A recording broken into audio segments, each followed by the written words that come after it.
We blew a 15-point lead, I think, or 17-point lead. We relaxed, and we thought the game was over, and they took advantage, and that was the ball game. I know the answer you're going to give us, Coach, but I want it in your words.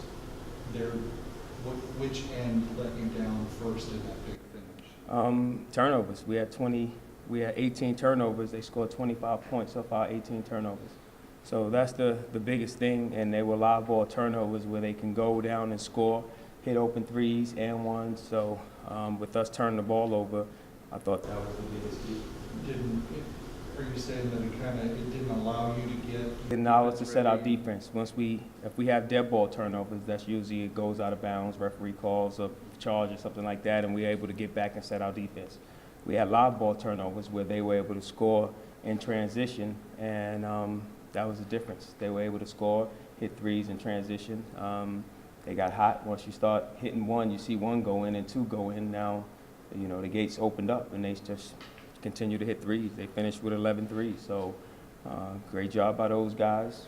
Our guys, we didn't do a great job of staying focused. We thought the game was over when we were up 15, and that was the difference. I'm not a coach, but I'm asking, as a coach, did you think about trying to use timeouts or something to slow We that did. run? We did. You use one. Yeah, you use one, but you got to save them for the end of the game as well. So you got to be able to choose when you can make a time, when you can call them. I can call them all back to back. It's still the same thing. If we turn the ball over, now I don't have any turnovers. I don't have any timeouts left. So we just still I called 3 right there in a row, and now we don't have any with 12 minutes, 10 minutes left in the game. How can you stop the next run? So that's what it was about, and we still got to do a better job of taking care of the ball, and that's it. Did you, from their side, watching them play, did you notice them pick up intensity-wise when they started that run of threes late? No, I noticed that they moved the ball a little bit better, less one-on-one, and they were able to hit the shots. That was the thing. We had also great looks. We just didn't make the shots, and that's how you stop a run. Not necessarily with timeouts. You can only call but so many timeouts. You have to score at the other end as well, and we didn't. We had wide open looks. A couple of our guys had great looks, and we weren't able to score. And then we top that off. We turned the ball over. So that's the difference in the game. When you stop making shots, down low, everything, stop making the right passes, and you turn it over. It's the game. How much did you think your struggles to make shots late were a function of, they're down, they've cut it to 10, they've cut it to 5, you've got to make this shot to stop a run? We tend to put a lot of extra pressure on ourselves. That's not necessary, and that could be the case. I'm not saying that is, but with a team, that's pretty much where we're up and down. So I don't really know what I'm getting from game to game. So we still have to do a great job of staying focused for 40 minutes, and we get too happy at times, and that's a problem at times. And I just think we got to go back to the drawing board and start working hard again. Is there a frustration that early in the year you would have those big leads and see them vanish? Last couple of games you've been able to kind of not vanquish it, obviously, but overcome it a little bit, and then it comes up and bites you again today. Is there a frustration that this isn't solved? It's always frustrating. You want to be able to correct them right away. You want to be able to say, stop the game, hold on, this is what we need to do, and then go on, but you can't. So, the game goes on. I watch the film and look at it, and hopefully we can correct the mistakes for the next game. And I don't think their zone was great. I just thought we missed shots. We missed opportunities to pass it to the guys down low who are wide open. We missed layups that we normally make, and it's that part is frustrating when you miss layups and turn the ball over and don't give yourself a chance to win the game. And that's what I thought we did today.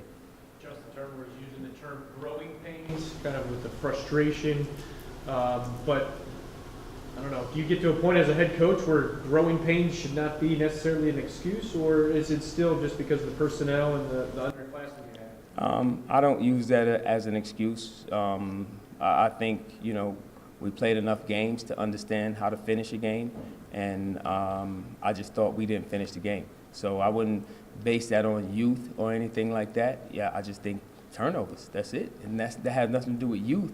That's just relaxing and thinking that the game is over when it's a 15-point lead. Instead of saying, let's get this to 20, it's kind of like, all right, I'll throw this pass, or I'll try this pass, or I'll try that. And, I don't need to play as hard. He only hit one. So they just think, one, and that's enough. And that's enough to get someone going. One shot is all it takes. And now I'm feeling it, and now I hit two, and now I hit three. And now you want to guard him, and the referee calls a foul. And now it's like, oh, I ain't touch him, but it's too late. You already let him get 3 buckets already to start feeling good about themselves. And that's what we did. So it's all us. I mean, I wouldn't say they took the game from us. Yes, for sure. They took the game, but we gave it to them on the same.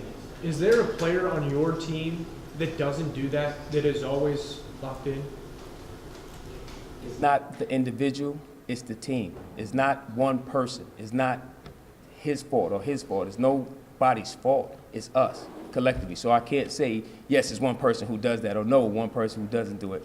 It's us as a team. So it's all of us. I'm going to ask these next questions regardless of this game at all. There's a story in the 1968 team. I know Bob Hill came in and addressed the team this morning. Can you just kind of tell me the experiences you've had as the head coach, being a player here, seeing that 1968 banner when you were a player here, still seeing it as a head coach?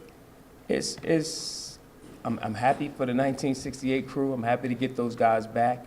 And it's also a frustration that as a player I couldn't make it to the NCAA tournament, and now as a coach not making it to the NCAA tournament. Yes, that part is frustrating. You think about it all the time because that's your goal.